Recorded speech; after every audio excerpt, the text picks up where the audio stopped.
جاتے ہیں.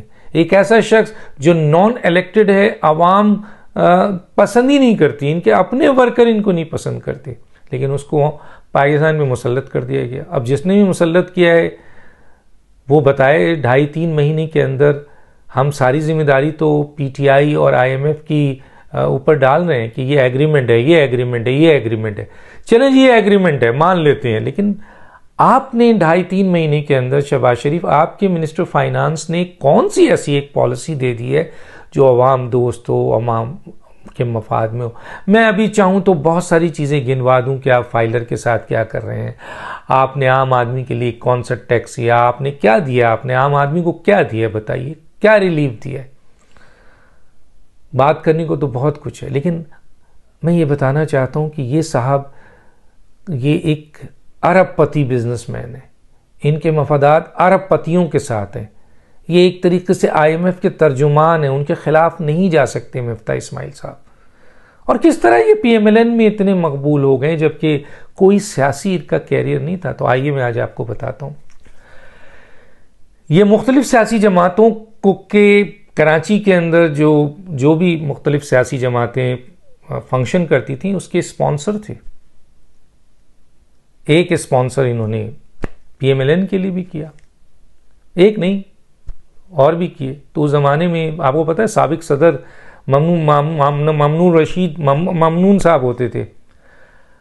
وہ ممنون صاحب نے ان کی ذمہ داری لگائی کہ یہ پی ایم ایل این کے آپ سلسلے میں جو ہے نا تکلیف ہوگی، برا لگے گا بہت سے لوگوں کو، لیکن حقیقت ہے.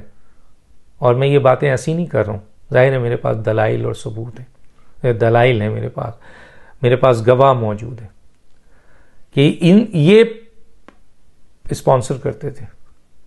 تو پھر ایک پی ایم ایل این کے بہت اہم شخص سے رجوع کیا اور کہا کہ جی مجھے میاں نواز شریف صاحب سے ملایا جائے، اور پھر میاں نواز شریف صاحب سے ملا دیا گیا انہیں.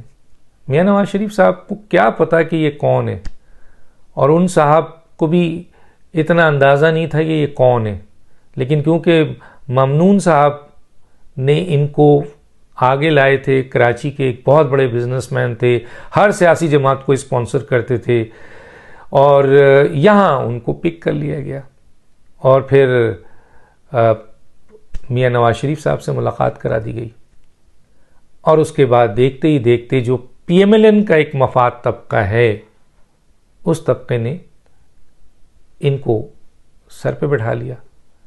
پھر آپ نے دیکھا شاہد خاقان کے زمانے میں یہ نان الیکٹڈ تھے لیکن منسٹر بن گئے، پھر کہتے ہیں جیل بھی چلے گئے یعنی وقتی طور پر.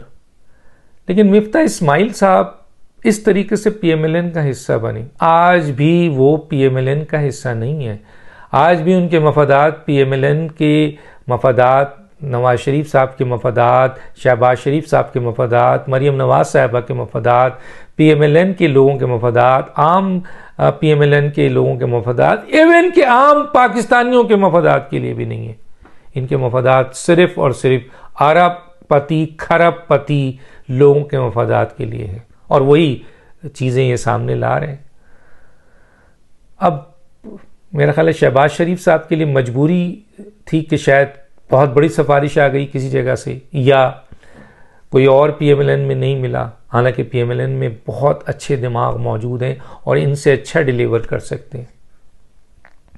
اسحاق ڈار صاحب اور مفتاح اسماعیل صاحب کا فرق اگر کیا جائے تو زمین اور آسمان ہے. وہ شخص نواز شریف کا وفادار، وہ شخص جس نے 2 دفعہ ڈیلیور کیا، وہ پی ایم ایل این کا ایک کارکن بھی ہے، وہ ایک پی ایم ایل این سے محبت کرنے والا شخص ہے. حالانکہ ہم تنقید کرتے رہے، لیکن جو حقائق ہے وہ تو لائیں گے نا. وہ پی ایم ایل این اور اس کی سوچ، اس کے ایجنڈے، اس کی اس کے سلسلے میں اس نے فائٹ کیا، قربانی دی. آج تک قربانی دے رہے ہیں، جلا وطنی کی جو زندگی ہے یہ بھی اسی چیزوں کا حصہ ہے. نا جو انہوں نے 2 دفعہ پاکستان کی اکانومی کو پی ایم ایل این کے ساتھ مل کر، یعنی نواز شریف ساتھ مل کر بہتر کیا، اسی کا رزلٹ مل رہا ہے نا. وہ ایک پی ایم ایل این سے محبت کرنے والا شخص ہے. حالانکہ ہم تنقید کرتے رہے، لیکن جو حقائق ہے وہ تو لائیں گے نا. وہ پی ایم ایل این اور اس کی سوچ، اس کے ایجنڈے، اس کے سلسلے میں اس نے فائٹ کیا، قربانی دی، آج تک قربانی دے رہے ہیں. جلا وطنی کی جو زندگی ہے یہ بھی اسی چیزوں کا حصہ ہے نا، جو انہوں نے 2 دفعہ پاکستان کی اکانومی کو پی ایم ایل این کے ساتھ مل کر، یعنی نواز شریف کے ساتھ مل کر بہتر کیا. اسی کا رزلٹ مل رہا ہے نا کہ ملک سے باہر ہیں اس وقت. حالانکہ میں نے ایک پروگرام بھی کیا تھا ان کے اوپر، اور میں نے جو میرے پاس ڈاکومنٹس آئے تو میں نے ان سے انفارمیشن کے اوپر، لیکن انہوں نے بہترین جواب دیا اور دلائل کے ساتھ جواب دیا اور پروف دیا.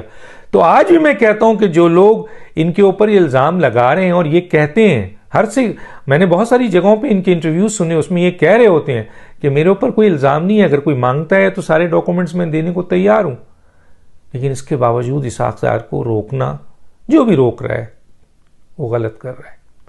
مفتاح اسماعیل نہ پی ایم ایل این کے وفادار ہیں، نہ وہ عام پاکستانیوں کے وفادار ہیں، نہ وہ نواز شریف صاحب کے وفادار ہیں، نہ وہ شہباز شریف صاحب کے وفادار ہیں.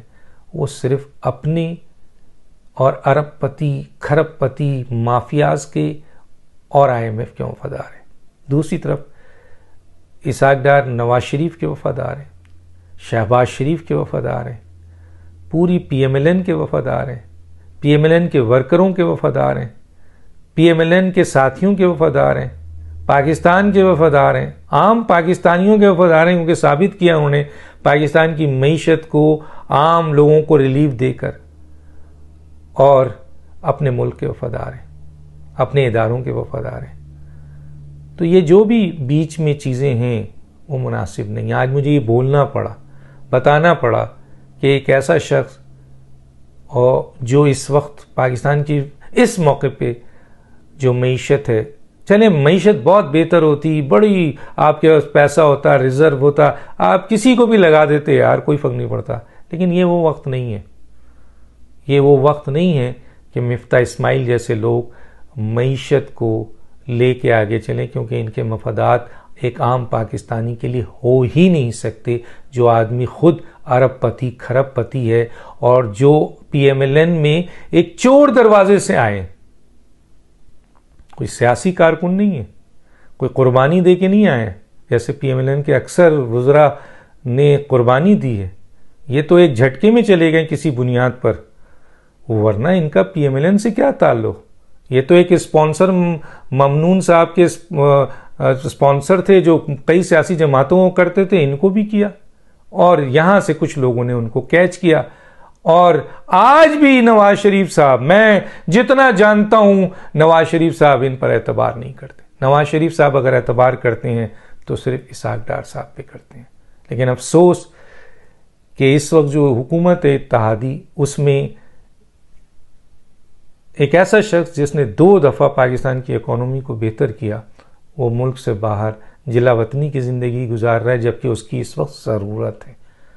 1000 ناراضگی ہو، 1000 انا کا مسئلہ ہو، 1000 مسائل ہو، لیکن قوم کے لیے، ملک کے لیے، پاکستان کے لیے کوئی بھی شخص اگر افیکٹو ہے تو اس کو آنا چاہیے.